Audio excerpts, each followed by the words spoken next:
Hello everyone, welcome to Pixel English, a place where we learn the English language one pixel at a time. My name is Maral and my goal here is to teach you grammar in a simple yet understandable way with lots of arcade-style clips and fun examples that would hopefully make learning a little bit more interesting for you. Now I know that grammar can be intimidating, trust me, I've been there. But together we will explore the world of English and have lots of fun. Don't forget to like and subscribe. I'd love to hear more from you. And now, enough chit chat. Let's get right into it.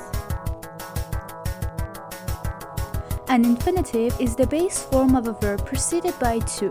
Think of it as a starting point of action, like to jump, to explore, or to even dance. So what is an infinitive phrase? An infinitive phrase includes the infinitive and additional details like complements and modifiers.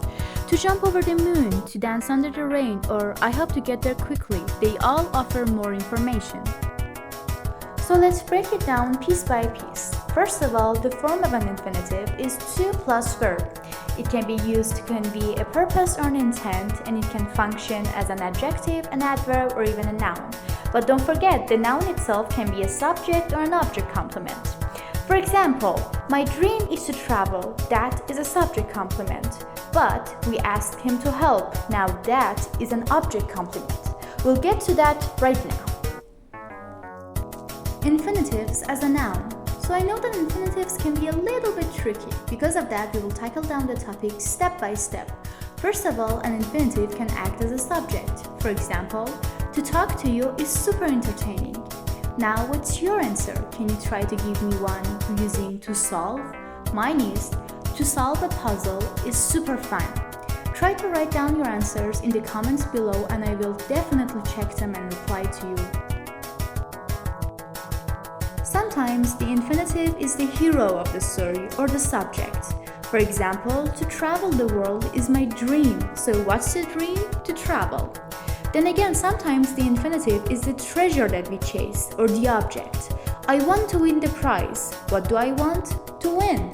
Last but not least, an infinitive can be a total sidekick. Let me tell you why. We have an example here. We encouraged him to join the game. Here, an object complement follows a direct object and completes its meaning. He has been encouraged, so he is the object. But sometimes we might have a subject complement that comes after a linking verb and describes the subject. For example, her goal is to win, so to win describes her goal. An infinitive might sometimes act as an adverb, but what is an adverb? An adverb is a word that answers the questions when, where, how, to what extent, and sometimes why. Here, he returned home to help me. So why did he return home? Well, of course, to help me. That answers the question why. Let's look at a few more examples. He studies hard to succeed, or he studies hard to get better grades. So why does he study? We have two options, to succeed or to get better grades. Tell me, why do you study? Try to use the infinitive as an adverb to answer my question. Now, let's look at infinitives functioning as an adjective. An infinitive can be used as an adjective to modify a noun.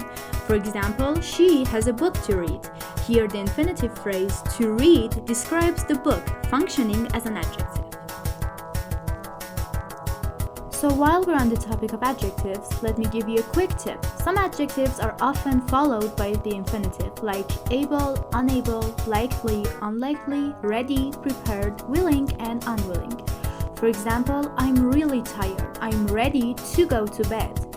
Here, as you can see, the word ready is quickly followed by an infinitive.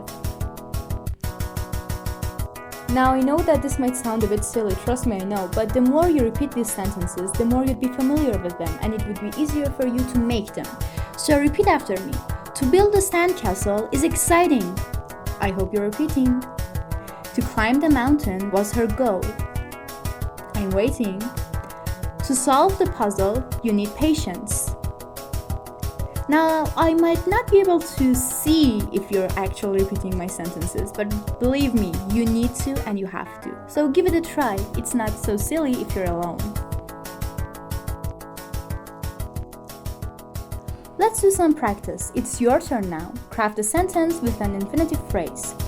When an infinitive acts as a subject, it's the main thing the sentence is talking about. For example, to study hard is my goal. Now try to make one yourself. If you want to make one as an object complement, you have to remember that the infinitive is supposed to complete the meaning of an object. For example, we encourage you to raise your hand. But if you want to make one as a subject complement, you have to remember that the infinitive is supposed to describe the subject. For example, my dream is to speak English. And if the infinitive describes the noun, it's an adjective. For example, I have an online class to attend. How about some more practice to make sure that you got the topic well? And by the way, don't be afraid of making mistakes. That's just a part of learning, my friend. Let's start together. To try and fail is better than to have never tried at all. Good job! Now let's try the second one. To learn Spanish, you're right, is easier than learning French. And last one, to sleep well. That one was pretty obvious. Is essential to a healthy lifestyle. You did great.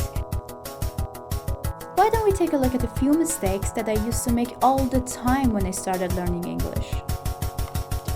I used to misplace the to quite a lot, so always use to unless it's a special boss like make or let. Make sure you don't mix up infinitives and gerunds. I'll definitely upload another video to explain their exact differences, so don't worry about it. And of course, try to keep the infinitives close to the word they describe. That's my last tip to you. Now let's look at a few common mistakes. I want to eat cake.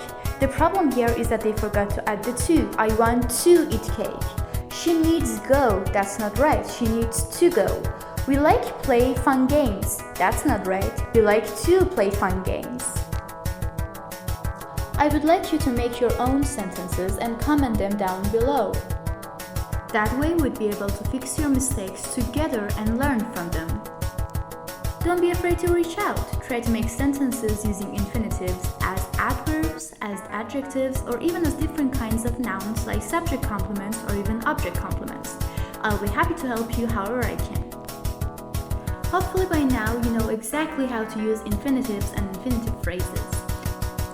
Their functions might seem a little bit complicated, but I assure you, with enough practice you'll be able to make these sentences without breaking a sweat.